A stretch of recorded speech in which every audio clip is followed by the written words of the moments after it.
Today on Dr. Phil.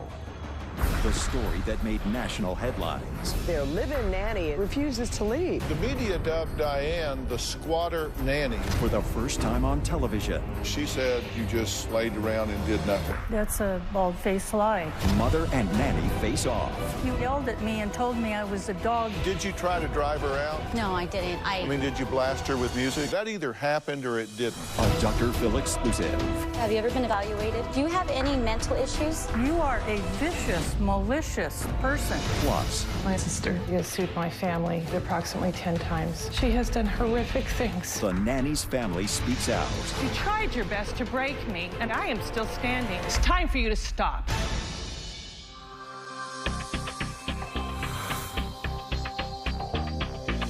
She was the nanny who was fired from her job, but refused to move out of the house. You've seen the story. It made national headlines when the unthinkable happened to a family, and it has people all over the country talking. Now, pretty unlimited in New Jersey tweets, once people ask or tell you to go away from their home, you leave. You don't turn someone's home into your battlefield. Kitty Bradshaw in California tweets, good for the nanny for taking a stand. This will make people think twice before abusing their nannies and maid staff. People are divided. On the one side, we have a mother of 3 young children who says she wanted nothing more than to find the perfect nanny. And on the other side, a 64-year-old nanny who says she was made false promises and is now evicted. Well, for the first time, the 2 women face off on this stage, and we are going to get to the bottom of what happened. Take a look. The local couple says their live-in nanny is no longer welcome, but refuses to leave. They say it's hard to hire good help. Well, guess what? It's even harder to fire bad help. Marcella and Ralph Bracamonte hired the 64-year-old woman to help with their 3 children. First couple of weeks with the nanny were good, and then they say she just stopped working. The couple took Stretton to court, but a judge ruled against them on a technicality and said they needed to file the legal papers again. I'm now a victim in my own home, and it's completely legal. Stretton was not talking at first, but she has since lashed out at the family. When I was working there, I didn't get lunch breaks, I didn't get coffee breaks. Basically, I was working 24/7. She wouldn't do anything. She stayed in her room 90% of the day, so I really did try to work with her. She's moved out, at least for now. We found nanny Diane Stretton late last night hiding out in her car. We just want to hear your side of this story. They have lied so much, and they have been so mean-spirited in harming me when I gave them way more. I gave them 4 to 5 times what they were entitled to, and then I get treated like this. Well, the mom in the middle of this mess says all she was looking for was someone to love on her kids and be part of her family. So she posted an ad on Craigslist looking for a live-in nanny. I hired a nanny to help my family, and it turned into us being victimized. My husband works quite a bit. I have 3 children. I was trying to start a new business. It just became overwhelming. I went to Craigslist. I had 3 people respond to it, and I corresponded with Diane. She seemed the best out of the 3. I met Diane. I asked her for a driver's license and her social security number. I did a background check. I asked her to write down 3 references. All of them gave her rave reviews. When I decided I would hire her, I promised her room and board. Diane's performance at first was good. It all went downhill after 3 weeks. According to Marcella, the nanny stopped working, stayed in her room, lounged on the couch, and just did nothing all day long. Finally, the family had enough, and that's when they say things turn scary. Past 3 months with Diane have been an absolute nightmare. She stopped doing everything altogether. So this is the room that Diane stayed in, and that's the chair that she sat in for over 8 hours a day. Once I asked her to leave, and she looked at me with that grin of, yeah, right kind of look. She said, if you want me to leave, you'll have to evict me. She's on the door on me. It sent a cold chill down my spine. I got nervous because a woman that is now hateful towards me is sleeping right across from my child. She tried to go in my boys' room and scare them, try to torment them. I learned that she ended up grabbing my son, throwing him to the ground, and he hurt himself. It just still makes me sick to my stomach. Diane held us hostage in our home. I was scared and angry. This woman is a bully in every way, shape, or form. So this is the bike lock that we would put on our fridge because we were scared of Diane and what she could do. She might poison our food. Some nights, I wake up still a lot, 3, 4 in the morning, just listening for any sound. She'll never stop. This room needs to get blessed as soon as possible. I don't think that Dr. Phill is going to be able to get anything out of her. Why? Because she's not right in the head. I think she's a danger to society. She literally is a homeland terrorist. This is my home. This is where we're supposed to feel safe. And I had to sleep with one eye open. Okay, so it's good to meet y'all. You posted an ad on Craigslist. Yes. And a lot of people would say not the best place to look for somebody that you're going to put in your home because you don't know much about those people. But did you check this woman out before you hired her? I did do a background check. I have hired a prior nanny before off of Craigslist, and I had her for 2 years.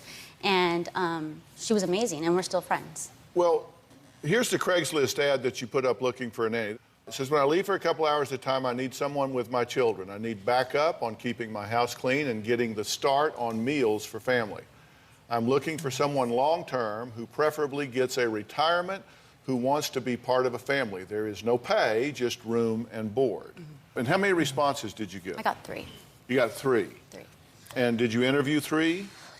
I did some phone interviews on the 2, and I decided not to go further on the 2, and then talked to Diane, and I wanted to meet her. The deal is no pay, but room and board. Right. And that was because I was going to be doing my work from home, and I was trying to start a business, and so I was going to be home a lot. Things went along okay for a while. How long? About a good 3 weeks. Okay. And then what was your first sign that this isn't going to work? Why I say she was good the first 3 weeks was because she was very hands-on with my middle child. They were awesome. But besides that, she didn't do anything as far as help me cook, help me clean. And I was just kind of letting it go because she was good with my kid. I didn't want to take someone away from my kid so soon. I was trying to talk to her, give her chances. And then when she got real comfortable with my 4-year-old, that's when I started to see the negative part of her come out. That's when I started to see, she started getting very rough with him, as far as verbally rough with him. When I told her to stop, she completely withdrew herself and started staying in her room. And she might come out to wash a few dishes after that. After a couple weeks after that, she stopped washing dishes altogether. It's just a lot of things were changing, and I just had to step in and say something. Okay, well, I think these are your expectations of her as a nanny, to keep the kids busy doing schoolwork, arts and crafts, reading, music, writing, playing in the yard or swimming, an hour of TV allowed, and then Bible study. Those were kind of the things that you valued. That was the last list I gave her. There was another list, and I didn't keep it, I'm sorry. I had given her a list of duties as far as helping me cook, prepare meals, which was on the ad, the Craigslist ad. Help me prepare meals, help me clean. These were things to help to keep the kids busy. But she wasn't doing any of it. So she wasn't doing what you listed in the ad, and we saw the ad earlier when you said help you get meals started and... Yeah, she was never there to help me prepare the meals, but she was there to eat all the meals. Okay, so did you give her exact hours of what you expected as a nanny? I didn't give her exact hours because the hours always changed. I thought this was a very casual agreement. I didn't think it was going to get litigious in any way. It's not working out. And you asked her to move out. Yes. And what happened? I asked Diane to sign a last chance letter, and that was giving her either a shape up or 30 days. And she said she wouldn't sign it because it was illegal and slammed the door in my face. So then I went and I wrote, okay, well, you have 30 days to leave, and if you stay after 30 days, you'll have to pay rent. And she didn't want to sign that either. And then I said, then you need to leave for insubordination. You're out now. You get out now. And she says, I don't need to leave. You can't make me leave. You'll have to evict me. Here's the letter. You said, I have been very disappointed in your services. You act like you're a visitor in my home. You are not. You are hired help. Here are your duties. Out of your room by 8, Monday through Friday. Help care for all children, making lunch. Help with all duties, cleaning, cooking, trips with kids, and anything else mother asks. I will say it's time to clean the house. I want you to steam clean all floors, clean your room, and clean your bathroom. I will inspect. She didn't want to agree to that. Okay, so then you said, all right, I want you to leave. And she says no. So you went through a series of things to get her to leave. You mistakenly gave a 3-day notice to perform or quit. Yes. And the reason I say mistakenly is that wasn't what you intended, because that gives her a chance to improve, to perform, and you wanted to stop, not mediate at that point. Yes. So then you gave her a 3-day notice to quit. Yes. Okay, and then the police were called because she wouldn't leave and you wanted them to remove her from the premises. Right. Okay. Then you taped a 30-day notice to her door. You said, okay, if I got to give notice, I'm going to... No, it was not 30 days. You did not tape a 30-day notice to her door and put it under her door? No. Well, I did, but I told her this doesn't count anymore. The 3-day notice is now what it is. So you did give her a 30-day notice? That was the first one. And when I found out, I'm just trying to make a list of what you did. The 30 days was, the 30 days, I'm sorry, there's just a lot of information. I'm starting to get a little confused myself here. A little hard to track. Yeah, when I found out that I could actually do a 3-day notice to quit, that's when I said, well, scratch the 30 days. I want you out now. So I'm going to give the 3 days. And that's what happened. Let's take a break. Mom Marcella and Nanny Diane have not talked face-to-face since the nanny was kicked to the curb. Well, Diane is here. We'll find out what she has to say when we come back.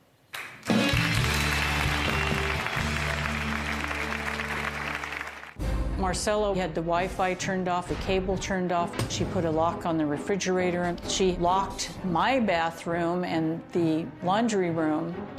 You do not ever cross Marcella. Nobody does.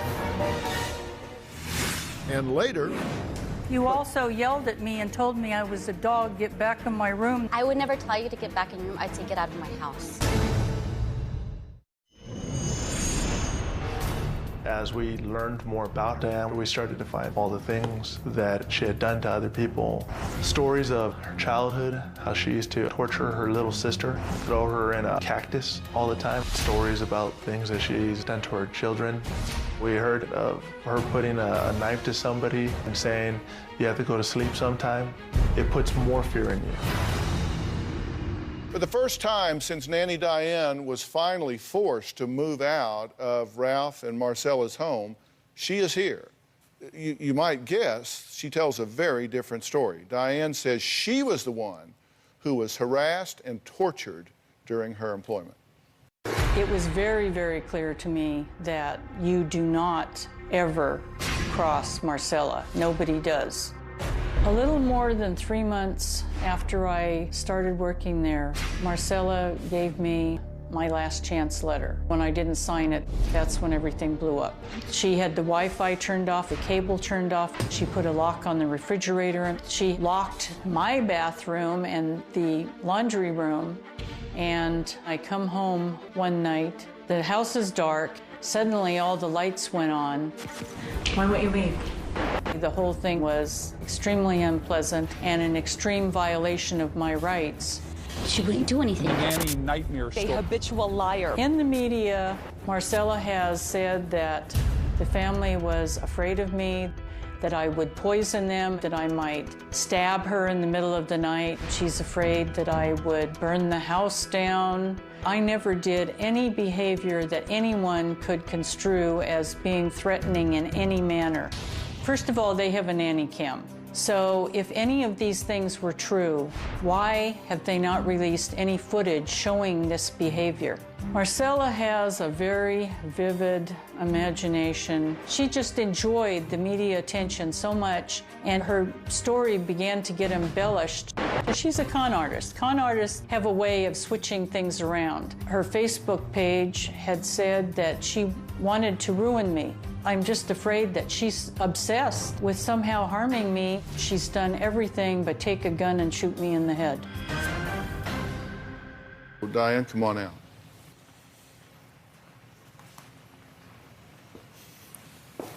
time. Dr. Phill, how are you? Nice to meet you. Let's see, we'll step right there. Help you up a little bit. What's your reaction or comment to anything that you've heard so far? I just have a question why she could have notes and I wasn't able to bring any.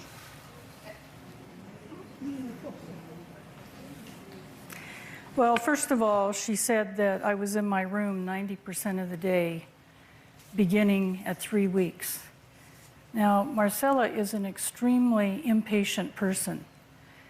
When I didn't sign the last chance letter, it wasn't 5 minutes before she was dialing the police officer to have me thrown out on the street. She would not have tolerated any kind of not doing my duties for 10, 12 weeks like she claims.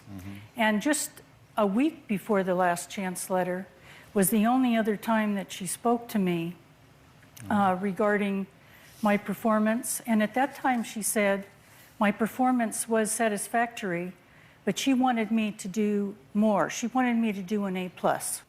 You were asked to leave, you were fired. Why not just leave? Why did you stay after you knew they didn't want you there? Well, because when I interviewed, Marcella was very concerned that when my children had children and I became a grandmother, that I would abandon her. So she wanted to have 30 days notice before I quit so that she could find another nanny. And I said, fine, then let's make that reciprocal. But you didn't quit, you got fired. So that certainly relieves you. No, I quit 2 days before I got fired. But we had agreed that there would be 30 days. But I would think that when people are like going to court and calling the police and all, that one would kind of think they've waived the 30 days. Why did you stay? I was trying to look for someplace else to live. Did you use that 30 days for that purpose?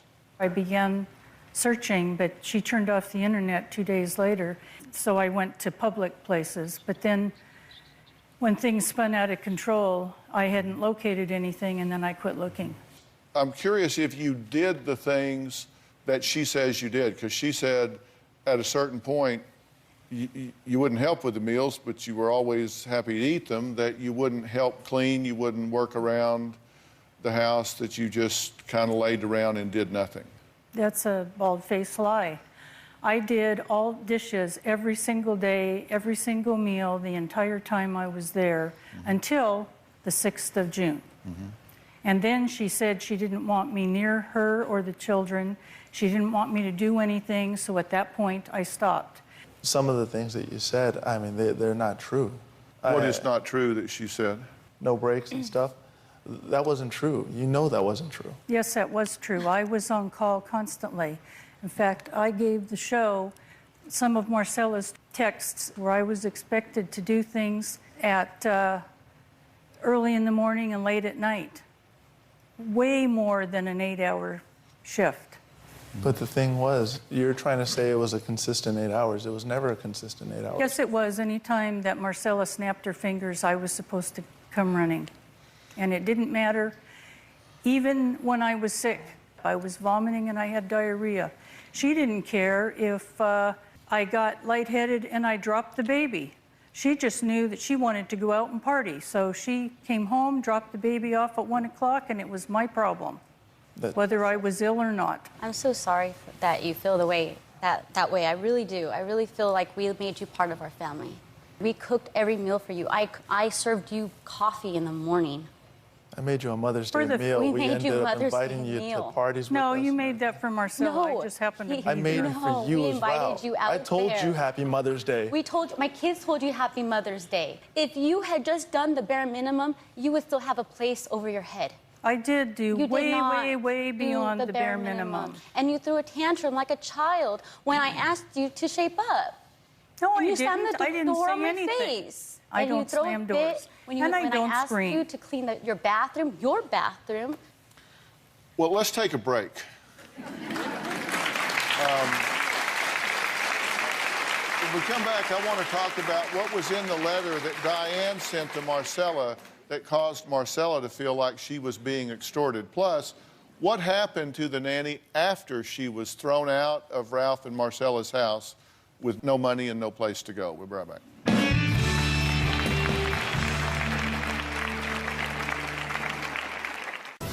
I'm angry because I was constructively evicted from the Bracamontes home. This shouldn't have happened. It's just wrong. And later, You tried your best to break me, and I'm here to stand here in front of you and say I am still standing.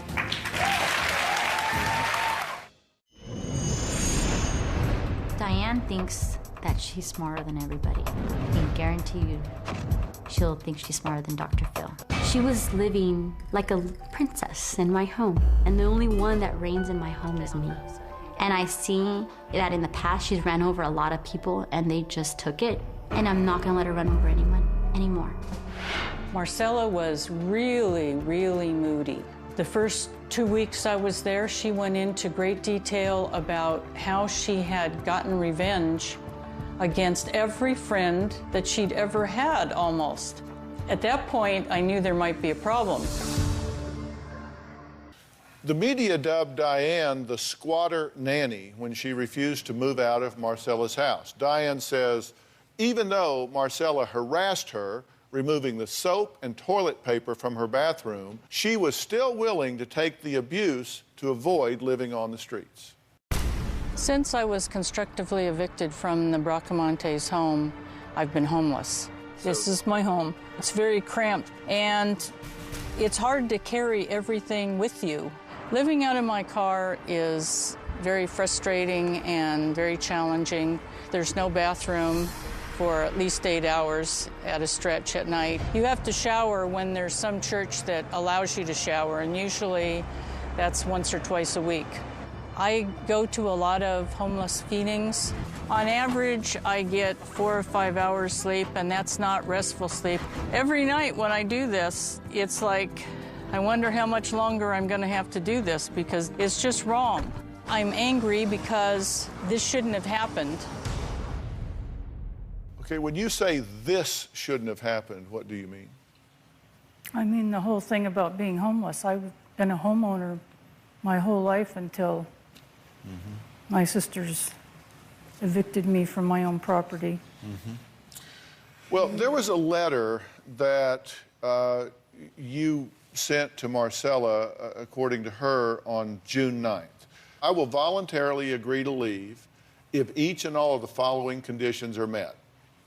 My Wi-Fi, TV, air conditioning, water must be continuously on. Bathrooms must be stocked with toilet paper and hand soap. Marcella and children must vacate the premises between 8 a.m. and 5 p.m. Between 5 p.m. and 8 a.m., I have full access to room, garage, bathroom, and areas of the house between the front door and the bedroom. Given access to healthy food or given $200 to eat out.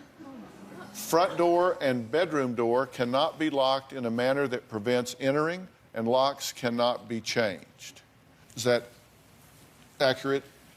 That's accurate, and it reflects what my rights were in the law. During the 30-day period in the law, every benefit, every amenity that you had has to remain. And you made sure you knew the law before you got to my house, right?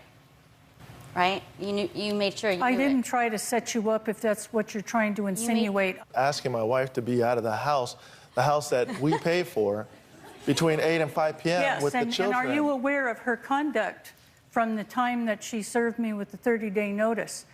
She would put that little speaker thing you have right outside my door. The rest of the family went to the far end of the house, so they didn't hear it. You mean blasting music at you? Yes. Not true.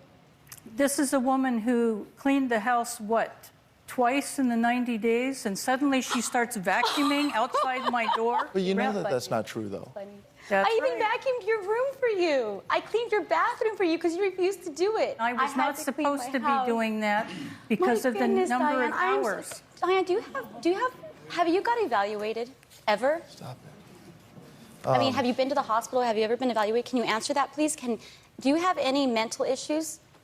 I would like an answer for that one. You would? Yes. Yes, in the course of my divorce, I've had many, many tests, and they all came out normal. Oh, my goodness. Well, Did you try to drive her out?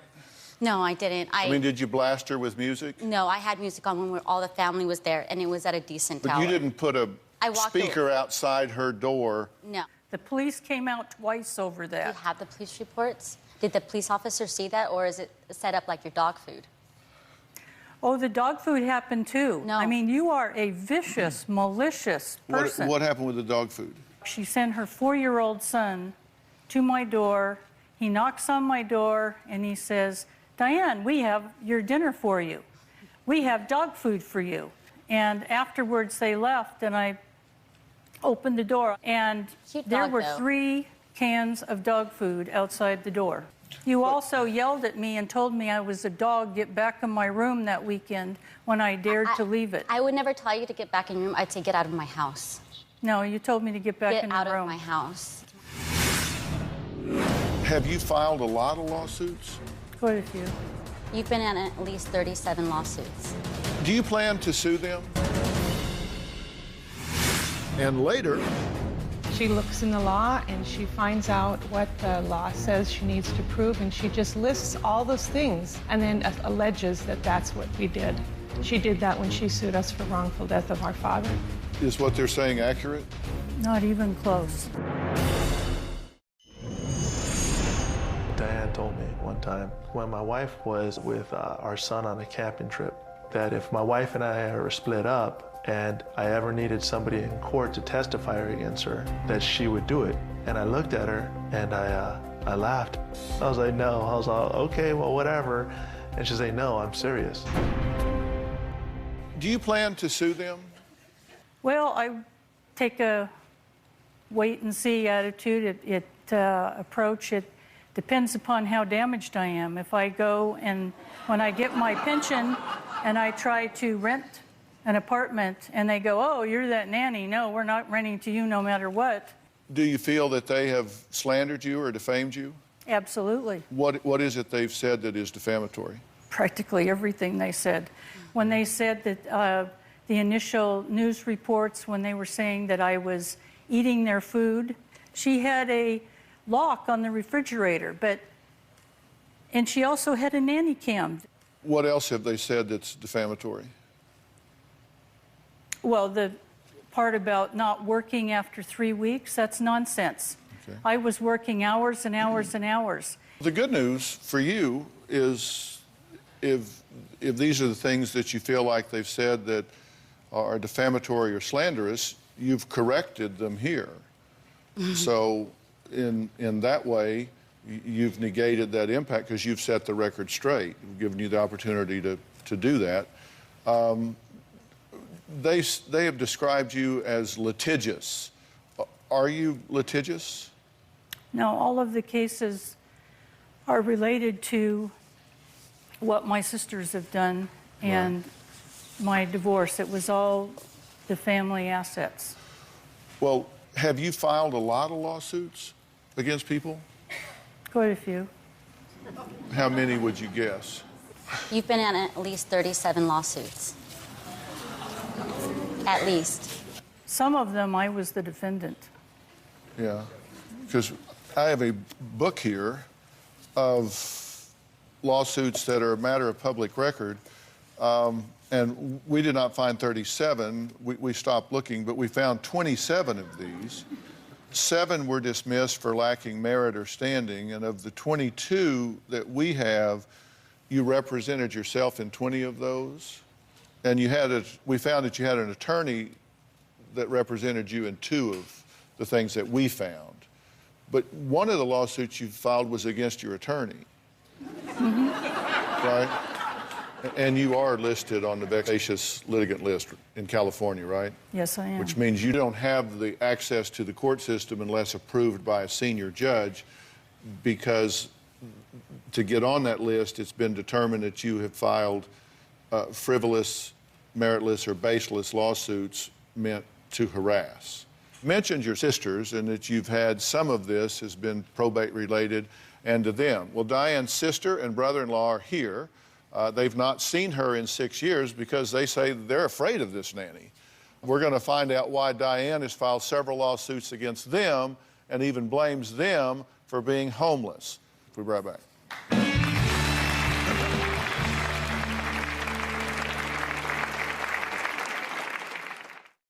My sister Diane has a long history of filing lawsuits. She has sued my family approximately 10 times. For the past 14 years, Diane has held our family hostage. When Diane feels like she's not getting her way, it seems like she just files a lawsuit, and if that fails, she files another lawsuit, and she keeps on time after time after time, draining everyone else's resources.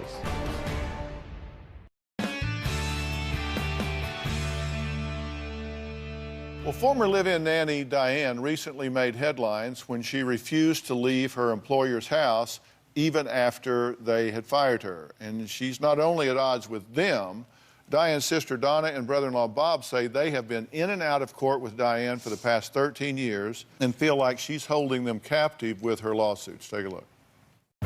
Diane has created havoc in our family.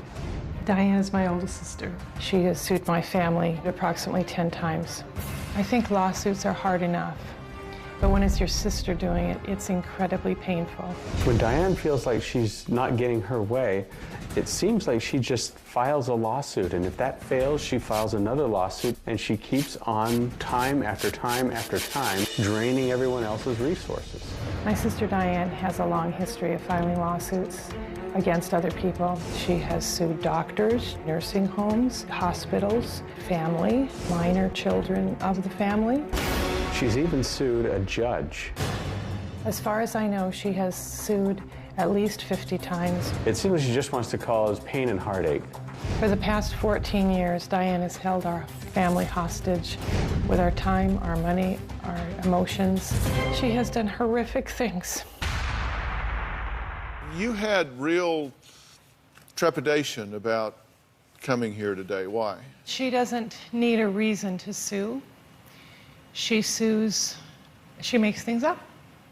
She looks in the law and she finds out what the law says she needs to prove, and she just lists all those things and then alleges that that's what we did. She did that when she sued us for wrongful death of our father. Is what they're saying accurate? Not even close. Tell me what is accurate. I had put everything in the family trust, and their strategy was that they were going to say that the trust was revoked. And they foreclosed on a bogus trustee that was on my main house, my family home. They took every single thing from me. They went into the house and they didn't even do an unlawful detainer. They just took all of my property, all of my photographs, all my jewelry. I would like to say that I'm sorry, but you are lying. That has all been litigated repeatedly litigated, and you lost. Nothing. You did not win. You tried your best. In fact, you tried your best to break me. And I'm here to stand here in front of you and say I am still standing.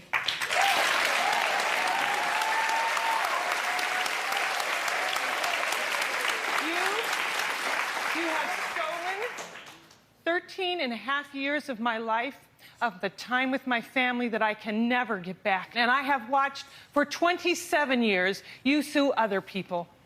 It has been horrible to watch your actions. You have been out of line. It's time for you to stop. And let me ask you, Go ahead. if you had not had your plan to steal everything I owned from Absolutely me, not. if you would have followed the family trust, The family I would trust not was have revoked lost. when you caused the divorce. I didn't cause the divorce. You caused the divorce. What you've done to me, you first did to our mother. And she Excuse ultimately me? died None of as that a is result true. of your abuse. None of that is true. All of it's true. Only in Diane land. The judgments you have aren't worth the powder to blow them to Timbuktu if the law is followed. Well, speaking of the law, we have a legal expert here, Chris Chatham, who is a legal consultant to the Dr. Phill Show. He's going to try and sort some of this out. We'll be right back.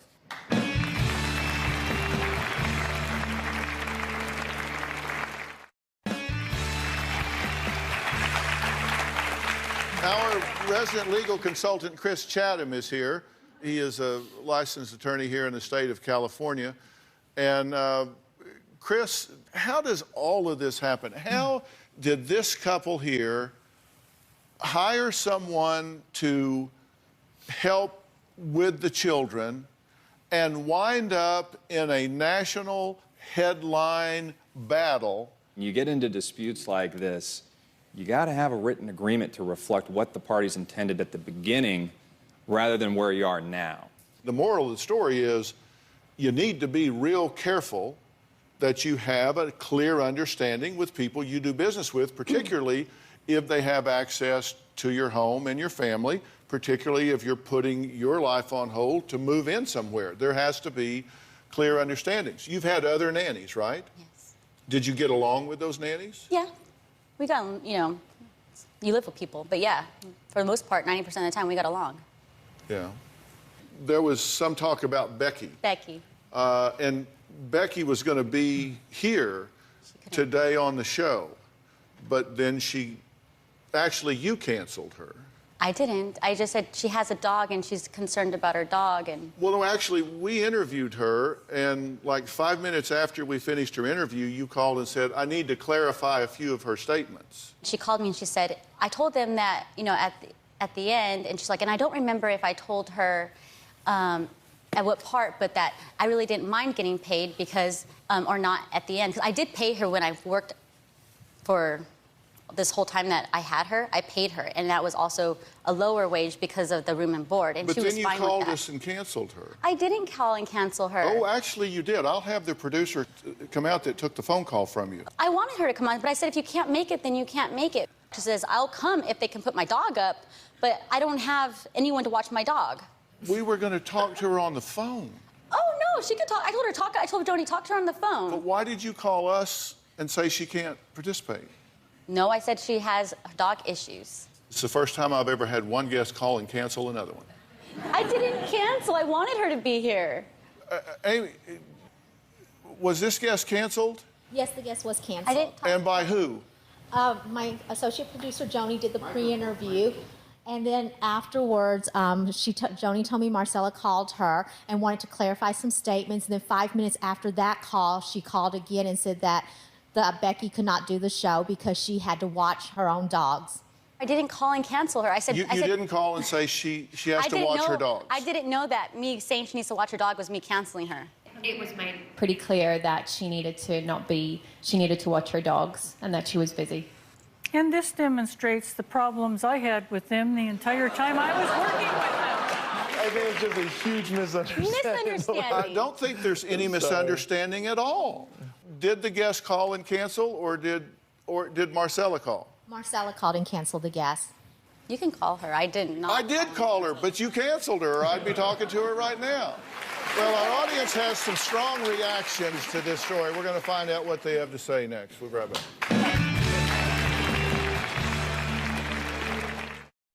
Well, viewers have been watching this live as it's happening. Tina in Cummins says, come on, people. They're both culpable. Mom got a nanny from Craigslist to work for free, and nanny took it and ran with it.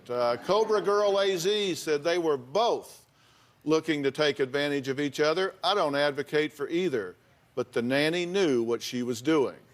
Richard Cruz on TV says, this is a big wake-up call for anyone looking to have a live-in nanny. You need to use a service to help protect yourself. You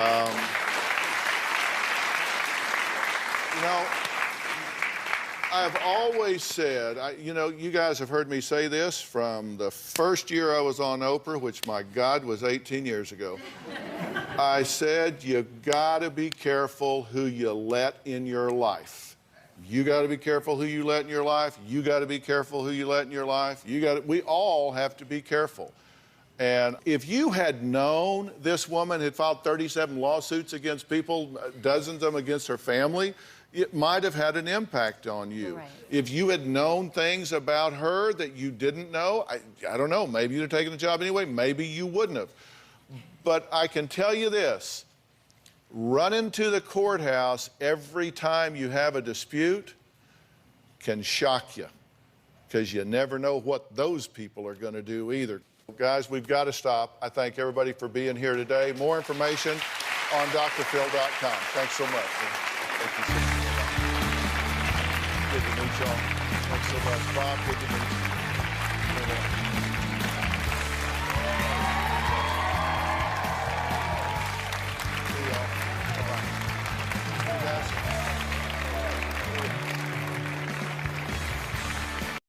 Today on Dr. Phil, they don't like their sister's new boyfriend.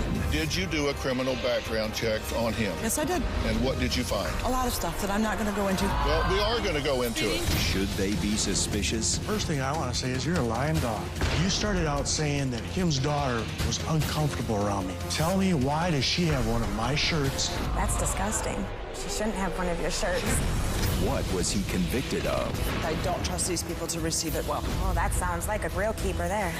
If you say that this is not a problem, I don't think it is a problem. Then put it out there. Watch what happens. Should we tell? When his past is exposed. He got in trouble for... Oh, my God. Well, yesterday we met 3 sisters, 2 of them accusing the other of losing weight and losing her mind. They say she got skinny, got rid of her husband, and got involved in a kinky sex group, all at the expense of her innocent 9-year-old daughter. Now, things got very heated and are about to get a lot more intense. Before we continue, let me fill you in on what happened. I have 2 sisters. Kim is the oldest. My middle sister is Lori. I'm the youngest of the bunch. Kim was my idol. She was my best friend. About a year and a half ago, she had gastric bypass surgery and she lost well over 100 pounds. And she changed into a whole different person that I don't even recognize anymore. Kim filed for divorce and joined the group.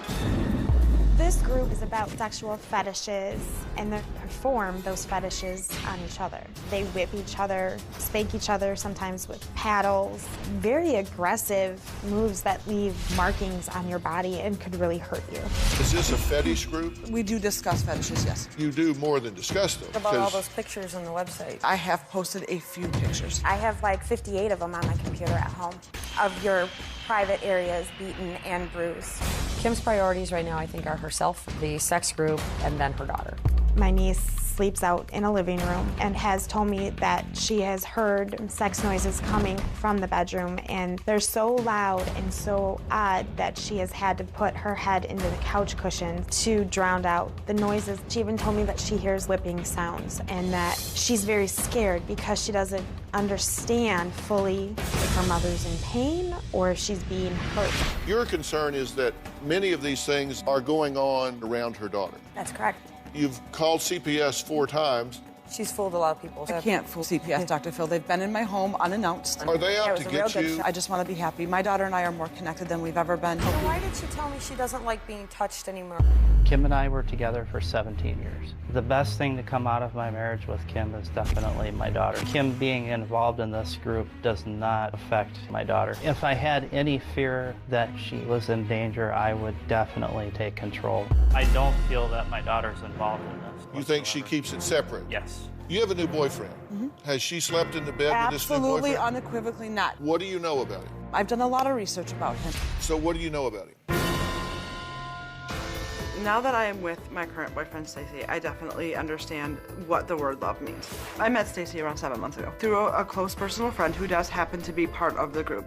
We talked for a while online and then met in person after a few weeks. The relationship I have with Stacy is the healthiest relationship that I have ever been in. My sisters aren't giving Stacy a fair chance. They're not giving Stacy a chance at all. I have asked Emily to not judge him until she has met him. I think that she would find that he's a really decent guy and somebody that she would like a lot. Okay, Stacy, meet Lori. Hello. And Emily. You know James. Yes, I know James. And you've been involved romantically with Kim for how long? Since the beginning of April. Since the beginning of April? Yeah. Okay, so less than a year. Yeah. And you've known her daughter for how long? Did you meet her about the same time, shortly thereafter? It was like about a month later. About a month later? Was it almost June? Yeah. Yeah. About June. Yeah, that's a ding, ding, ding, ding for me because I think you got to really get to know somebody and know whether they're going to be in your life or not be in your life, so you don't rotate men in and out of your child's life. He met her sooner than I had planned. Yeah. And that was okay. his second relationship. Anything you want to ask him? He's willing to be here.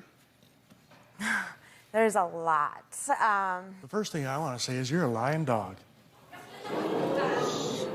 You started out, and I read the text. It's fine. You started out saying that Kim's daughter was uncomfortable around me. Tell me, why does she have one of my shirts and won't let it go? That's disgusting. She shouldn't have one of your shirts. She has one of my shirts to sleep with because she's Mrs. She's wearing her clothing to bed? No, she does not wear it. She has it because she misses me. That's disgusting, in my opinion. So you don't have a little token of your husband's because you miss him? You're not her dad. I know. You're not related to her. You have no business no being big deal. around her. See, this is what I deal with. And they don't know her. Why does he have no business being around her? A divorced parent is never supposed to date? Then you Okay, shouldn't have even had a look, relationship. I believe in until getting it's done. everything on the table. If we're going to solve this and get it out there, I believe in getting everything on the table. Have you been honest with her about your history, your background, who you are? She knows everything about me. And what about that gave you concern? There's a part of somebody's past that's always going to give somebody concern when they're looking up for their daughter. Did he share with you anything that gave you pause? Sure, lots of things, because What? it was so new. What? Lots of things. Okay. My ex-wife. Things with his ex-wife, things... Oh, that marriage went. Yeah, we're dancing around it here. And I'm telling you, we need to get this on the table. Did you do a criminal background check Yes, I on did. him? And what did you find? A lot of stuff that I'm not going to go into. That is his life. Well, but we are going to go into speeding it. tickets. It's public record. Speeding tickets. It is public record. That's fine. And you said if I felt it needed to be put on the table, that you would trust me about that. That depends on what you're referring to. I told some of your staff that the one thing was not, because I don't trust these people to receive it well. Oh, that sounds like a real keeper there. And that is why. That is She's already making a judgment call and doesn't even know what we're talking about. If it's not a big deal and it doesn't make you look bad, then why not share it? Because you blow everything out of proportion. Well, then put me in but the I'm focus. here, and I listen. She is over-involved. She is obsessed. She needs to butt out. Yeah, she does. You need to be honest because it's coming out. You know, these people are going to know the truth. So if you say that this is not a problem, then put it out there. I don't think it is a problem. Kim knew about it a long time ago. Should we tell him? You want to tell me? You want me to? If there was more to it than that, would you want to know it? Absolutely. Stacy, I want to know if you have been honest with her about what happened in 2004 and 2005. Yes. Oh, my God.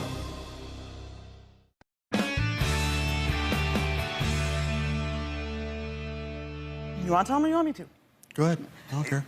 He got in trouble back in 2004 for illegally downloading movies.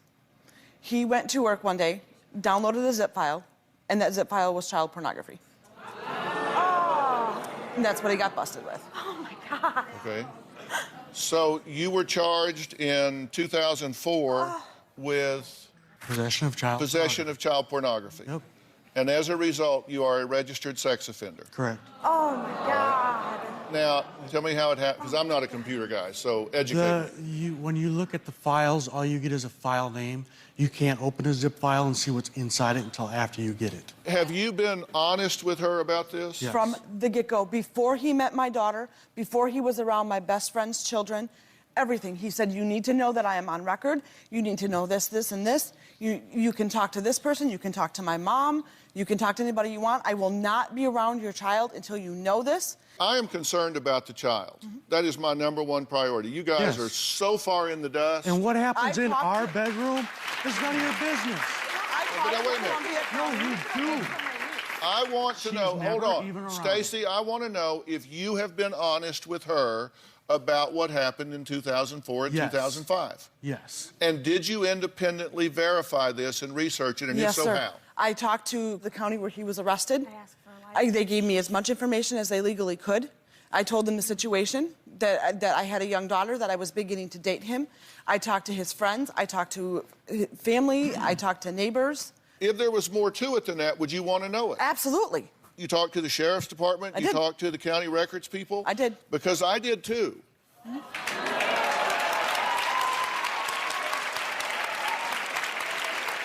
I did too.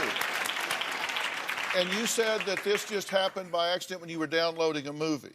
I was downloading many things at the same time. So you immediately deleted it? As soon as I was doing this while I was at work, letting it run while I was at work, I came home, and that's when all that happened. So what did you do? I was trying to figure out if I had downloaded the wrong thing, started deleting stuff. I'm like, where's all this? When you, some zip files, when you unzip them. How did you get caught? I don't know. I think they had a flag in the zip file or something. I'm not sure. All right, well, let me tell you would you like to know what I've learned? And then you can verify whether this is true or not. Because what I want to say is this happened in 2005. And in the 8 years ensuing since that time, there's been no other arrest, charge, or reoffense, correct? Correct. They said you also had a binder, hard copy of these images as well. No, I didn't have You hard know copy. now, right? You know now. That you had a binder. I don't know. I'm just telling you what the police told us. They said that you said that this was a binder that you made a long time ago, and that you went to Newsgroup under the names of so-and-so and so-and-so for child porn photos. That's what you told them. No, I don't. That's even in know. the police. I have the police report. Yeah, well, the police report's been wrong. They said I had 5 computers. I only had 3. It was wrong. The And they fourth told one me was that just there a was box. discrepancies in the police report. I don't even want to talk to you. Okay. You pled no contest. You didn't. Possession is 9/10 of the law, no matter what it is. I would think you would want to hear this. Kim, do you want to know this? This is stuff I was told. Okay, so you knew this. Yes, this is stuff I You was told. knew that he had a binder of these pictures? How does that happen accidentally? That was in the report. They said that there was other things in the report that were not accurate, such as the 5 computers. They said that he had 5 computers. It was later found to be 3. The content was on 1. Okay, what about the binder? I wasn't told about a binder. You're told about it now. You don't deny having the binder, correct? I did not have a binder. You didn't have a binder. The police are wrong. Yes. Okay, well, boy, They've been wrong in the past. They said that when they talked to you, that you referred to yourself and a subject that you would chat with on the internet as pedophiles. No. They said that you said that when you go to Walmart, you like to look at children. No. When asked why children are more sexually gratifying, you stated, quote, they're hairless, comma, they haven't developed breasts, and they're innocent. No. You also stated that the children in those pictures are pure and have not been with anyone else before sexually. No. When questioned if he, Stacy, would prefer a 30-year-old woman who was hairless and didn't have breasts, would he choose her over a child? Stacy responded he would, quote, prefer the child because the child has not been around. See, He when I added, talk to them, I when they- like the innocence of children. He says he goes to Walmart to look at children. Every guy looks at another woman. I just happen to look at little kids. No way. When I was I given never that- said any of those. When I was given that, I talked to the lady who first did his interview, and she said that he... So you got this also? Yes. Yes, I did. And I actually 'Cause I've talked to got her... the- It's the actual police report. I've got the police I didn't see the report actual police report, but when I talked to the lady, she said he became very sassy and very snarky and got tired of the line of questioning and started throwing crap out there like they're hairless. Maybe that's why. And because he got so sick and tired of being questioned about it when it was they simply told a you zip he file. said that? Yeah. They told you he said that? That's a flat out lie. all And of he it. just said that he didn't say that. Correct. They said I got almost They everything were that you quoting read the me. report to her. Right. They quoted the report to me. But I never said any of those things. So you knew this? I knew that they were saying that is what he said, but then I talked to the lady and she said that he got tired of the line of questioning and then became very belligerent and very snarky and very sassy and started just throwing stuff out there. Well, maybe it's because they're hairless that I like them because you guys keep asking me these stupid questions, so maybe I'll give you a reason. Is that what you did? That was Was it not you his, just being- those were not his I first copped answers. an attitude, yes. Those were not his first answers. And then when I was on paper, I copped an attitude with several of the agents. So you did say it, but you were being smart aleck. I don't remember exactly what I said, but You said no, the I hairless don't. comment because you told me that one. You what? He told me about the hairless comment, that after he was asked 50 times, that one of the first things he said was, maybe it's because they're hairless. Maybe that's why I like them. Is that what you want to hear? Well, he just denied to me saying it. No, not that one. He didn't. Yeah, He just Yes. said he just said that he said Yeah, that he saying, made those comments. I He like- didn't. But the Walmart and the looking at children and things like that. That's just not something you should even be sarcastic about. Absolutely No, but none of You were us have been sitting questioned in for a room 25 hours. for either. 5 hours listening to people ask the I same have. question over and over and over. I'm gonna You say get an one thing. attitude, especially when Keep you him away answered from it my 10 child. times. Okay, so He was but with you, my you have a child the guilt. other So day.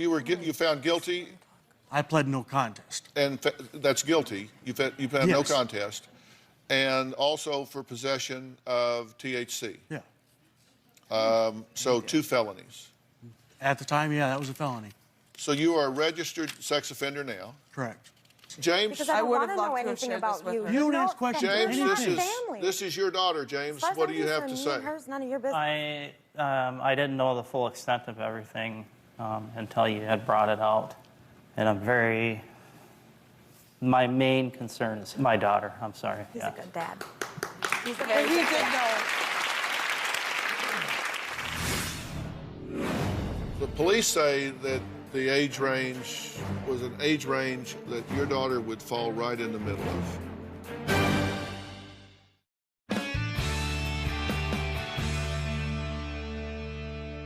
I didn't know the extent of everything that you were talking about. Listen, and understand, I did not see the 7,000 images. I don't know if there were 5 hard drives, 3 hard drives, 2 hard drives, 1. 1 zip file. 1 zip file, 10 zip file. I don't know. All I know is what is in the public record. And when we contacted the DA's office there and got information, this is what they sent us. And it is all here, chapter and verse. So all I'm doing is referencing public record here, and you're saying it's not true, that you did say some of these things, but you were just being a smart aleck, and that this just all happened by accident, and you're saying that you didn't have a binder. No, I did not. Why would the police say that you had a binder? And why would they quote you as saying that you made the binder, quote, a long time ago, and even said where you got the pictures? So I'm just asking, did you say those things? No. You didn't say that you interacted with someone on an internet group? I don't care for chat. With Kim, Kim is the only one I really chatted with. Kim and our mutual friend. Other than that, I don't like chat. It's boring. You must have to have pictures on it. Were you being a smart aleck when you said you go to Walmart and look at little girls? Yeah, they asked me if I go to Walmart to do that. I'm like, whatever, yeah, sure, whatever. Okay, so you did say it? Yeah, it's in sarcastically, yeah. Okay. Because you said you didn't say it, but now you say you did say it, but you were being sarcastic. I didn't say it honestly to the It was what being honest. It wasn't an honest response. I was sick and tired of being there. And what were the age range of the kids in those pictures? I don't know. I couldn't tell you. I opened a couple up, I'm like, whoa. I closed it. Yeah, well, the police say that the age range was an age range of girls, primarily, that your daughter would fall right in the middle of. I know that, but he never saw the pictures. He opened them up, realized that the zip file was bad, and tried to delete them. And that is one thing that they said, that they told me, was that that they could tell that he immediately went to trying to delete the stuff. Yeah, They had a hard time finding it because he was trying to delete them off. There was no extensive cropping or editing or viewing or anything. It was the one huge file that they found, one huge file, and that it went straight to trying to be deleted, and that he had hundreds of other files that had been illegally downloaded that day, and none of them were anything to do with that. They were all movies, all music, all everything else. It was the one file. There are 2 things that really bother me about this besides what's in the police report. Okay. One, that you seem to be unabashedly defending him. I'm not defending him. I'm letting him do that himself. Rather than saying, if there's more to this, I do want to know it so I can make an informed decision. That bothers me. I did tell you And number that. 2, that the first thing that you talked about when you came out here was the fact that this little girl was going to bed with your shirt. Okay, can I explain the shirt? She also has one of my shirts. I do too. I will not explain 9. this. I will explain the shirt. She's not 9. The shirt thing. I'm sorry, that's creepy. The reason. Her daughter actually took the shirt. Right. The reason the shirt came out is because it has come up and it has been looked at that way. We lived an hour apart. On one occasion, people think that he was up all the time. I would go 2 or 3 weeks without getting to see him. So he left a shirt for me. On one occasion, he came and left another shirt. My daughter found it and sleeps with it alongside of her. It's actually on one of her teddy bears. It is not on her, nothing. If you ask her about it, she says it helps her think about him when she misses him. That is it. Oh. Do you know, I'm just asking you this as a factual question. I'm the one that did that. I'm the one that let her have that. Okay, because she missed him, and that is what know- I used when I missed him. She missed him. She knew that I slept with one of his shirts. That's what he said a few minutes ago. I said the second thing that bothers me is the first thing you talked about when you came out here was with the shirt, and you said she wanted the shirt. What he said was that he tried to take it back home, and she didn't. It just doesn't fit in my ear. I'm just saying. And let me be very clear. I would. Let me be very clear about something. That's fine. Okay, because I want to sort it. I want to get this on the table and talk about it, but I want to be very clear about something. There has never, to my knowledge, and we have done a deep search on this, there has never been even a charge or allegation that he has ever been a hands-on child molester in any way. Never. Nobody's Nothing. ever said that about you. Nobody has ever said that you touched a child And I never will. inappropriately. So I want to be clear. What you have been convicted of is possession of child pornography.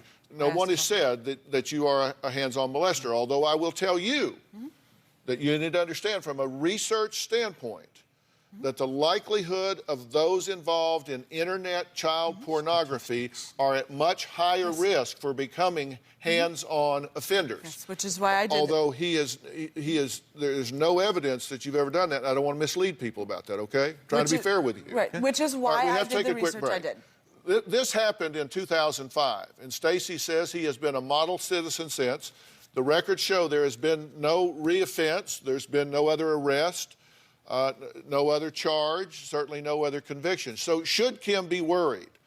Well, we're going to see what a special agent for Internet Crimes Against Children's Task Force has to say when we come back, and I'm going to tell you what the reoffense rate is for sex offenders when we come back.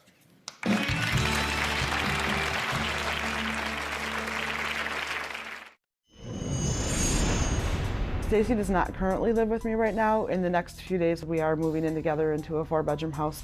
It's me and him and my other friend and our 2 daughters. My daughter loves Stacy. She misses him when she doesn't get to see him. My daughter and I both have one of Stacy's shirts to snuggle with. It just reminds her of him when he's not there. Our Twitter is blowing up here. Healed Heart says, sometimes we want to be loved and accepted so bad we settle for less than we deserve. Helen Lusk, 1957, says, if there is any risk at all, the best way to ensure safety is to not take it. Always protect your child. Fifi Flea says, as a parent, you have to be responsible if your mate has a past that's dangerous. You have to let go. Hashtag feuding sisters. Hashtag Dr. Phill. All right, I'm going to add somebody else to this conversation in just a second, but first I want to ask you, what is your reaction to all of this? Sick, disgusting. Sick, disgusting, yeah. Shocked. Her words. To be honest. Which one of you said that she felt uncomfortable sitting in his lap? That is what my niece told me. She told you what? That she was uncomfortable hugging Stacy and having to be next to him all the time. I'm glad that the lap thing was brought up because I'm actually the one that is telling her that at 9 years old, it is not appropriate to be going around sitting on people's lap. She's the one that's constantly trying to jump on his lap, as well as many other people's laps. Okay, what's your reaction to all this? It's disturbing. I'm more concerned now than I ever was. The thing of it is I understand the issues with you, and you, okay? I'm out of that. My concern is what she has said to me, not around her, that mirrors what Emily has said. And I want to know why my niece is saying that. She has told many people about the noises coming from our bedroom. I can tell you on one occasion, We had the girls set up. Why does she say she doesn't like to be touched anymore, Kim? She doesn't like to be touched. She hates it when I brush her hair. She hates it when I do anything. She hates me helping her get dressed. But yes, she won't. That's not. Her hair is brushed all the time. You guys don't know the routine. The last she's time in I now. had her, it took me a half hour to comb her hair. But I can't even answer a question. But the stuff that she's told me has only been weeks ago. This isn't something from a while ago. She doesn't like to be touched. She doesn't let anybody touch her. CPS has looked into that. The teacher has looked into her. Why does she say that you know, she hears things and kind of rolls her eyes and because I don't like to talk about it. It makes me uncomfortable. But you never asked what the sound sounded like. Exactly. You know why? Because I don't want to interrogate my niece. It was a movie. I understand that. Maybe it was a movie. It was the adult Snow White movie, the Red Riding Hood movie Look, I've just that we were noticed watching. changes It in was the a last movie. couple of years. Dr. Phill, I would take a lie detector test to signs that you attest put up there, that there has she never has a lot of been them, and any that's of my group concerning to me. activity in my home, and that there is no way that my daughter could have heard us be intimate. Her dad and I, another story, she did walk in on us when she was 3. You're like neutral, okay?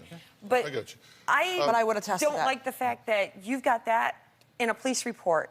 Why would they put just that in a police report and not the other stuff that you, before you became snarky and sarcastic? Where's that? There is a whole report. There is more to it than that. There is a whole report. He's not alone with her. Want to spend your life with somebody that can't be alone with your child? Guilty or innocent? Is your daughter worth the risk?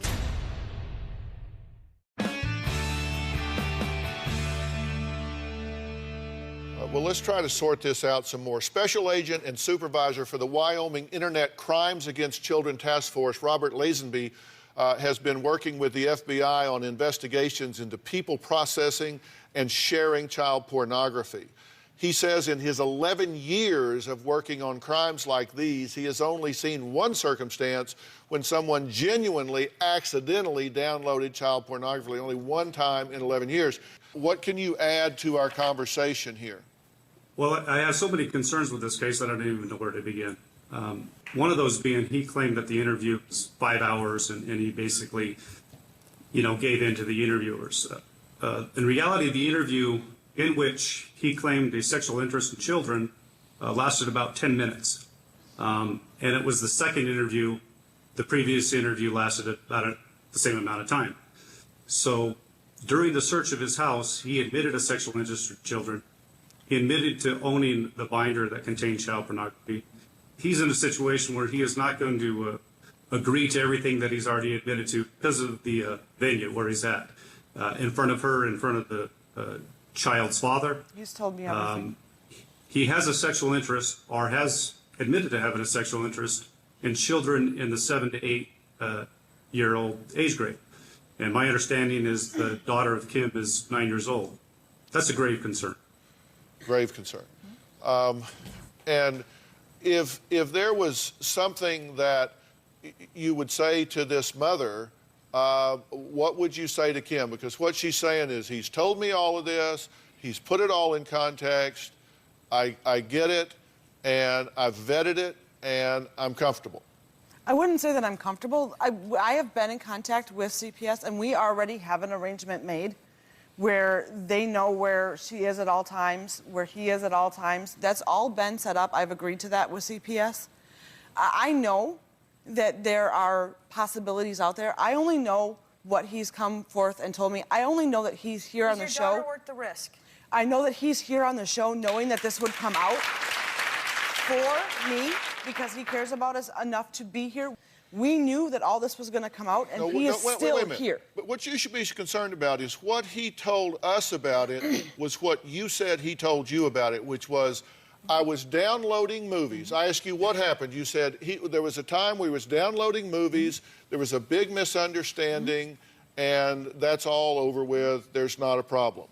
That's and just I know simply because I've not done what the record reflects. You're saying you've looked into it. That's what he is telling you. I've seen most of that. But then you know that's not what the record reflects. Guilty or innocent? Is your daughter worth the risk? I am protecting my daughter. You haven't had CPS involved in arrangements. It was already done that way. He's not alone with her. And you want to spend your life with somebody that can't be alone with your child? Robert, here's what I look at from a forensic standpoint here. We know what the police report says. We know that we have a felony conviction for possession of child pornography. We know that the interview acknowledges on this man's part an interest in a sexual attraction to children. I look at certain behaviors on the part of the child and certain characteristics of the child in terms of showing symptoms that would be common to there being a violation of boundaries. That, to me, looks like a risk factor. Except for I couldn't get you the report. I look at this, and it appears to me to be a high-risk situation that would be worthy of a high degree of vigilance and protection. Am I overreacting here? You're not overreacting at all. Everything in this case indicates that that child is at a higher risk, a much higher risk than the average child. I do just wish that you guys would acknowledge the steps that I have taken. Part of that is also that I have always told my daughter that if she can't talk to me, that I want her to tell anybody, a teacher, somebody. No. Okay, listen to me. Listen to me. Please, let me respond to what you said. I do acknowledge the steps that you've taken. There are some that I think you need to take, and I'm going to tell you what those are right after we take a break. Robert, I'm not going to keep you further. You have added immensely to this discussion. Thank you so much for your time. Emily says if things don't change with Kim, she's going to try and get custody of her niece. We're going to talk about whether that is necessary or even possible when we come back.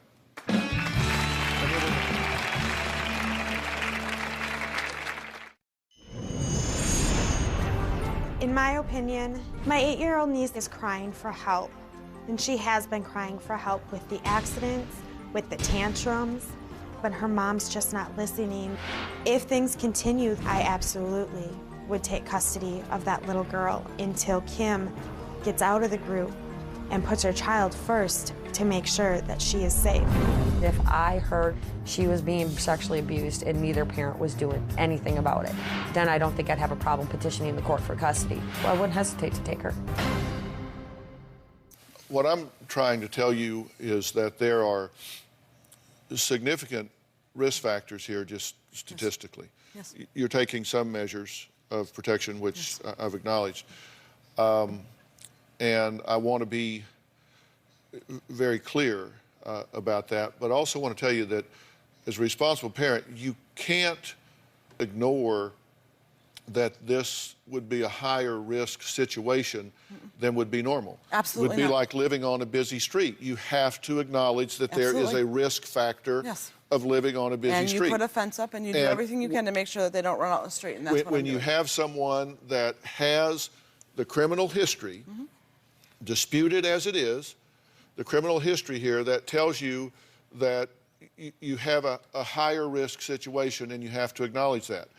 Now, in the interest of accuracy, I have to be very clear, and it's going to lead me to what is my greatest concern about what's not happening here. If you go through and list all of the offenses that occur that cause people to go to prison, and you spent how long? A year and... Technically, I was sentenced to 18 months. Okay, but I only had to serve 4. You spent less than that, yeah. Yeah. All right, so he did go to prison for this, but the lowest group of reoffenders are sex offenders. Everybody thinks, do these people, can they never get better? That's a common misperception. Crimes like assault and burglary and things of that nature have a much higher reoffense rate than do sex offenders. However, that is when they have participated in an evidence-based, community-centered treatment program beginning in prison and continuing after prison. Because these folks can change the way they think and react and get better. I can find no evidence of any intensive and ongoing intervention on your part. I did go through a class. Okay, well, there's a lot that can be done in support of maintaining, staying out of places that you don't want to go. And he has been asked by me, as well as public officials, that at any given moment, if they would ask him to take whatever their tests are, would he be willing to do it at any given time? And he has said yes at any time. They said, can we walk in your home? Can we look at your computers at any time if you're going to live with her? He said, yep, walk in anytime you want, day, night, 1 o'clock in the morning, take him whenever you want. I can tell you, if this was my child and this person was going to be within a country mile of that child, that would be going on. That would be an admission. It was years ago. That would be a happened. price Would of you be admission. willing to do something like that with me? That's fine. I'll go through another class. That would be. It's not a class. It's an ongoing program of support. And, yes, and seminars and education. Accountability and different things like went that. through And I'm not saying that would fix the problem for me, but anything I'm saying and everything that I have asked of him, at a minimum, that should be being done, because that low reoffense rate is on the heels of the kind of intervention I'm talking about that is not happening here.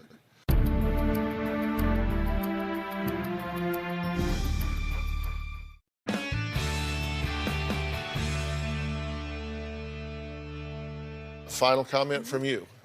No, just stay away from me, stay away from my daughter. No, I hope, Kim, sometime we can get back on somewhat of a relationship, but we're never going to be as close as we were. And as far as you, I'm good not knowing you. So. Any final comment? My only thought is whatever right now. You've never lived alone, ever, Kim. Correct. Just get a place by yourselves and just be mom and daughter for a while. I'm not saying get rid of your relationship. Can't you just be mom and daughter, have your own little place for a while? Financially, living arrangement, no. But I do want I make what you make. I know, and you don't have half the bills that we're trying to still pay off.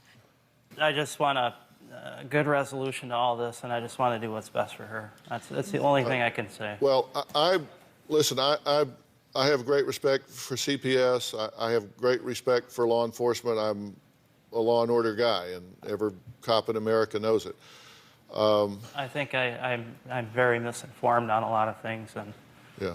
So I will say this: there is very specialized help for you as a parent, and for you if you're willing to do some things. And our resource department, you know, this is what we do. In the first 11 years of this show, we've provided over $20 million in That's why I'm here. resources after the fact. We take this seriously once the camera's off.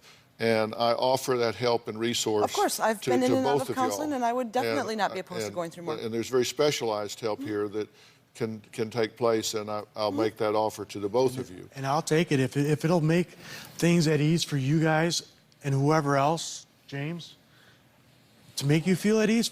I'll do it. I'll go through 100 of them. I don't care. Yeah. And I respect you both for doing that. And would you be willing to begin that process by taking a very well-crafted polygraph about relevant issues? Sure. Not here, but I'll arrange it for you so she knows. As long as I don't have to pay for it, because I know they're expensive. No, yes, they are expensive, and I'm more than happy to do that if it helps. If it helps to protect this child and to know where. Will you then open up your mind to the fact that this might be something that all I ever wanted in life is something that you have, and maybe open up your mind to the fact that not everybody and not everything is initially what you see, and maybe then we can go forward. But this is somebody that is in my life right now. It doesn't need to be a and I'm package part deal, of it. Kim. I just want some. No, it doesn't. It is a But package what deal. she's saying is, will you, if they participate in the evaluations and intervention that I'm talking about, you will be open-minded about those results. When Kim and I can work on each other and have a communication between us. But what does that have, that's what I'm saying. What does that have anything to do with one thing or the other? You and I It's need to always get on the when same or page, if or Kim. but. We need to get on the same page and on a communication. But I'm saying you have to have a place to start, and I am going to create that watershed event so there is a place to start. Would love that. All right, great. Thank you. Okay. I want to thank all of my guests today. For more information about today's show, log on to drphill.com. So long, everyone.